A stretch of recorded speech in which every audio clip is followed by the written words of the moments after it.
ರುಪ್ಸಾ ಕರ್ನಾಟಕ ವತಿಯಿಂದ ಶಿಕ್ಷಕರ ರತ್ನ ಪ್ರಶಸ್ತಿ ಪ್ರದಾನ ಸಮಾರಂಭವನ್ನು ಸೆಪ್ಟೆಂಬರ್ 21ರಂದು ಎರ್ಮೆರಸ್ ಕ್ಯಾಂಪಿನ ಆಫ್ತಾಬ್ ಶಾದಿ ಮಹಲ್ ಸಭಾಂಗಣದಲ್ಲಿ ನಡೆಯಲಿದೆ ಎಂದು ರಾಜ್ಯ ಸಂಚಾಲಕ ಸಂಗಮೇಶ್ ಮಂಗನವರ್ ಹೇಳಿದರು.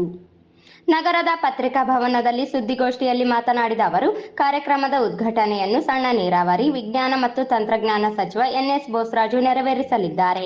ಅಧ್ಯಕ್ಷತೆಯನ್ನು ಸಂಸದ ಜಿ. ಕುಮಾರ್ ನಾಯಕ್, ಗ್ರಾಮೀಣ ಶಾಸಕ ದದ್ದಲ್ ಬಸನಗೌಡ, ನಗರ ಶಾಸಕ ಶಿವರಾಜ್ ಪಾಟೀಲ್, ವಿಧಾನ ಪರಿಷತ್ ಸದಸ್ಯ ಎ. ವಸಂತಕುಮಾರ್, ನಗರಸಭೆ ಅಧ್ಯಕ್ಷೆ ನರಸಮ್ಮ ನರಸಿಂಹಲು ಮಾಡಗಿರಿ, ಉಪಾಧ್ಯಕ್ಷ ಸಾಜಿದ್ ಸಮೀರ್, ಸಣ್ಣ ನರಸರೆಡ್ಡಿ ಆಗಮಿಸಲಿದ್ದಾರೆ ಎಂದರು.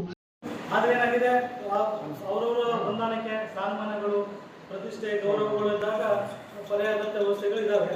ಏನಿದ್ರು ಕೂಡ ಈಗ ಒಕ್ಕೂಟ ಇದ್ದಾಗ ನಾವು ನಮ್ಮ ಶಾಲೆಗಳಿಗೆ ಇರ್ತಕ್ಕಂಥ ಶಿಕ್ಷಕರಿಗೆ ಗೌರವ ಸಲ್ಲಿಸಬೇಕಾಗಿದ್ದು ನಮ್ಮ ಕರ್ತವ್ಯ ಸರ್. ಅಷ್ಟೇ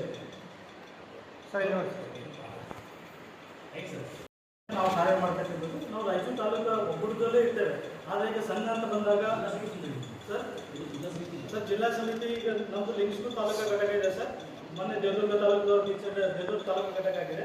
ಇನ್ನು ಮಾವಿ ಮತ್ತು ಸಿಂಧನೂರು ಘಟಕ ಮಾಡೋದಂತ ರುಪ್ಸಾ ಕರ್ನಾಟಕ ರಾಜ್ಯಾಧ್ಯಕ್ಷ ಡಾಕ್ಟರ್ ಹಾಲನೂರು ಲೇಪಾಕ್ಷಿ, ಪ್ರಧಾನ ಕಾರ್ಯದರ್ಶಿ ಶಶಿಧರ್ ದಿಂಡೂರು, ಆಫ್ತಾಬ್ ಶಿಕ್ಷಣ ಸಂಸ್ಥೆಯ ಅಧ್ಯಕ್ಷ ಸೈಯದ್ ಸಿರಾಜ್ ಹುಸೇನ್, ರುಪ್ಸಾ ಅಧ್ಯಕ್ಷ ಜಂಗ್ಲಪ್ಪ ಗೌಡ, ಡಿಡಿಪಿಐ ಡಿ.ಕೆ. ಬಡಿಗೇರ, ಡಯಟ್ ಪ್ರಾಚಾರ್ಯ ಇಂದಿರಾ, ಕ್ಷೇತ್ರ ಶಿಕ್ಷಣಾಧಿಕಾರಿ ಚಂದ್ರಶೇಖರ್ ಭಂಡಾರಿ, ಉತ್ತರ ವಲಯ ಸಿಆರ್ಪಿ ಮಾರೆಪ್ಪ ಬಲ್ಲಟಗಿ, ರುಪ್ಸಾ ಕಾರ್ಯಾಧ್ಯಕ್ಷ ಕೊಟ್ರೇಶಪ್ಪ ಜಿಎಂ, ಸಹ ಕಾರ್ಯದರ್ಶಿ ವಿನಯ್ ಪಾಟೀಲ್, ಕಲಬುರಗಿ ವಿಭಾಗದ ಅಧ್ಯಕ್ಷ ಮಹಂತೇಶ್ ಗೌಡ, ರಾಜ್ಯ ನಿರ್ದೇಶಕ ನರಸಿಂಹಲು ಸಾಗರ್, ದೇವದುರ್ಗ ತಾಲೂಕು ಅಧ್ಯಕ್ಷ ಶಿವಕುಮಾರ್ ಪಿ. ಹರವಿ, ಲಿಂಗಸುಗೂರು ತಾಲೂಕು ಅಧ್ಯಕ್ಷ ನಾಗರಾಜ್ ಹಿರೇಮಠ ಸೇರಿದಂತೆ ಅನೇಕರು ಭಾಗವಹಿಸಲಿದ್ದಾರೆ ಎಂದರು. ಕಾರ್ಯಕ್ರಮದಲ್ಲಿ 19 ಉತ್ತಮ ಶಿಕ್ಷಕರಿಗೆ ಪ್ರಶಸ್ತಿ ನೀಡಿ ಸನ್ಮಾನಿಸಲಾಗುವುದು ಎಂದು ಹೇಳಿದರು. ಈ ಸಂದರ್ಭದಲ್ಲಿ ಮಂಜುಳಾ ಸೇರಿದಂತೆ ಅನೇಕರಿದ್ದರು.